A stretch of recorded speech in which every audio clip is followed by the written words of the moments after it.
श्रीगोंदा तालुक्यातील मुंगुसगाव येथील तरुणाशी यवतमाळ येथील तरुणीचे 3 दिवसापूर्वी लग्न झाले होते। नवरी व तिची आई श्रीगोंदा कोर्टात लग्न रजिस्टर करण्यासाठी आले होते, पण तेवढ्यातच नव्या नवरीने असं काही केलं की ते बघून सगळ्यांनाच धक्का बसला। काय आहे प्रकरण ते पाहण्यापूर्वी चॅनलला सबस्क्राईब करायला विसरू नका। मिळालेल्या माहितीनुसार श्रीगोंदा तालुक्यातील मुंगुसगाव येथील तरुणाचे यवतमाळ जिल्ह्यातील तरुणीशी मध्यस्थीच्या माध्यमातून लग्न जमवले गेले होते। हे लग्न जमवताना मध्यस्थी असणाऱ्या इसमाने तरुणाच्या नातेवाईकांकडून 2,30,000 रुपये रोख रक्कम घेऊन लग्न जमवलं।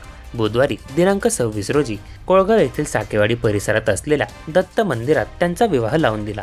सदर लग्नाची नोंद श्रीगोंदा न्यायालयात रजिस्टर करण्यासाठी शुक्रवारी दिनांक 28 रोजी दुपारी 12 वाजण्याच्या सुमारास नवरा मुलगा, नवरी मुलगी, तिची आई, नवरदेवाची आई, वडील हे सर्व मिळून श्रीगोंदा येथील न्यायालयात लग्नाची नोटरी करण्यासाठी आले होते।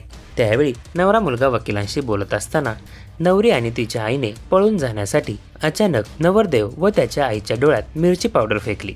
उपस्थित असलेल्या काही नागरिकांच्या डोळ्यात ती मिरची पावडर गेल्याने परिसरात एकच गोंधळ तसंच आरडाओरड सुरू झाला।